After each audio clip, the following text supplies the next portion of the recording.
প্রতিবাদী স্লোগান লেখা প্ল্যাকার্ড আর মাইক্রোফোন নিয়ে চলছে প্রতিবাদ। পরিবেশন করা হচ্ছে প্রতিবাদী গান ও বক্তব্য। সমবেত জনতার আশা, শিকাগোতে ন্যাশনাল ট্রুপ মোতায়েনের হঠকারী সিদ্ধান্ত বদলাবেন প্রেসিডেন্ট ডোনাল্ড ট্রাম্প। থামবে অভিবাসী ইস্যুতে অহেতুক হয়রানি আর উচ্ছেদ।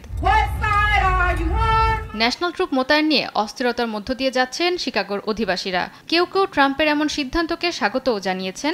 তবে প্রেসিডেন্ট ট্রাম্পের সিদ্ধান্তের বিপক্ষে অঙ্গরাজ্যটির নানা স্থানে চলছে বিক্ষোভ, জানাচ্ছেন নিজেদের উদ্বিগ্নতার কথা। ন্যাশনাল গার্ড এবং আইসি এজেন্ট পাঠানোর মাধ্যমে আমাদের কমিউনিটিকে সরাসরিভাবে হুমকি দেওয়া হচ্ছে। এখানকার সবাই আমাদের বন্ধু ও প্রতিবেশী। এমন সিদ্ধান্ত আমাদের সবার উপর প্রভাব ফেলছে। ব্যবসাগুলো ক্ষতির সম্মুখীন হচ্ছে। বিভিন্ন ধরনের জনশ্রুতি শোনা যাচ্ছে প্রতিনিয়ত।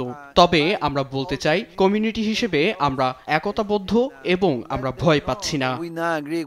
তবে শিকাগোতে ন্যাশনাল ট্রুপ মোতায়েন নিয়ে নিজের সিদ্ধান্তে কোনো পরিবর্তন আসবে না বলে জানিয়েছেন প্রেসিডেন্ট ট্রাম্প। সর্বশেষ নিজের সামাজিক যোগাযোগ মাধ্যম ট্রুথ সোশ্যালে স্পষ্ট করলেন নিজের অবস্থান। বর্তমান পরিস্থিতিকে তুলনা দেন অ্যাপোকালিপস নাও সিনেমার সঙ্গে। জানালেন অভিবাসী অভিযান অব্যাহত রাখার কথাও। আমরা দেশের অন্যান্য স্থানেও প্রয়োজন বোধে সেনা মোতায়েন করব। বর্তমানে পোর্টল্যান্ড সহিংসতায় আমি চিন্তিত। শুধু শিকাগো নয়, ওয়াশিংটন ডিসিতেও চলছে জনগণের বিক্ষোভ।